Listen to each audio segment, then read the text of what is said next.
గుళ్ళో పెట్టే ప్రసాదం చాలా బాగుంటుంది కదా. అలాగే ఇంట్లోనే టెంపుల్ స్టైల్లో తయారు చేసే కట్టు పొంగల్ రెసిపీని ఎలా చేసుకోవాలో ఈ వీడియోలో చూద్దాం. ముందుగా ఒక కుక్కర్ గిన్నెని తీసుకొని హాఫ్ గ్లాస్ బియ్యాన్ని, పావు గ్లాస్ వరకు పెసరపప్పుని తీసుకొని 2-3 సార్లు కడుక్కోవాలి. ఇందులో ఒక గ్లాస్ బియ్యానికి 3 గ్లాసులు నీళ్ళు పోయాలి, మీకు అర్థమైపోయి ఉంటుంది. తర్వాత ఇందులోకి ఒక స్పూన్ వరకు నెయ్యిని, రుచికి సరిపడా ఉప్పును కూడా వేసుకొని బాగా మిక్స్ చేసుకోవాలి.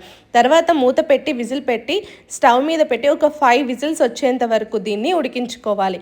5 విజిల్స్కి ఎక్కువ వచ్చినా పర్వాలేదు, కానీ తక్కువ రాకుండా చూసుకోండి. మొత్తం ఆవిరిపోయేంత వరకు ఉంచుకున్న తర్వాత మూత తీసి పక్కన పెట్టుకోవాలి. తర్వాత ఈలోపు పోపును సిద్ధం చేసుకుందాం. ఇదే మెయిన్ ఇంగ్రీడియంట్ అండి. ఇందులో మీరు నెయ్యి ఎంత టేస్టీగా ఉన్నది వేస్తే అంత బాగుంటుంది ఈ కట్టు పొంగలి. దీనికోసం నేను 4 టేబుల్ స్పూన్ వరకు నెయ్యిని తీసుకున్నాను, గెడ్డ నెయ్యిని. తర్వాత ఇందులోకి ఒక పచ్చిమిరపకాయ తరుగు, కొంచెం అల్లం తరుగు, తర్వాత ఒక స్పూన్ మిరియాలు, ఒక స్పూన్ జీలకర్ర, 2 ఎండుమిరపకాయలు, గుప్పెడంత కరివేపాకుని, అలాగే కాసింత ఇంగువాని కూడా వేసి బాగా మిక్స్ చేసుకొని ఫ్రై చేసుకున్నాను. మరీ దూరగా చేసుకుంటే బాగుండదండి. మీడియం ఫ్లేమ్ మీద పెట్టుకొని అన్నీ సరిగ్గా వేగేంత వరకు చూసుకోండి.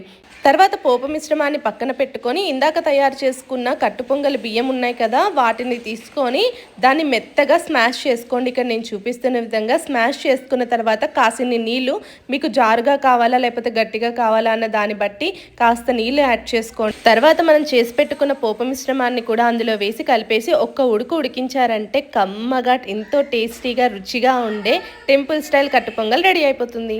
మరి కాస్త సబ్స్క్రైబ్ చేసుకోవచ్చుగా మీరు కూడా.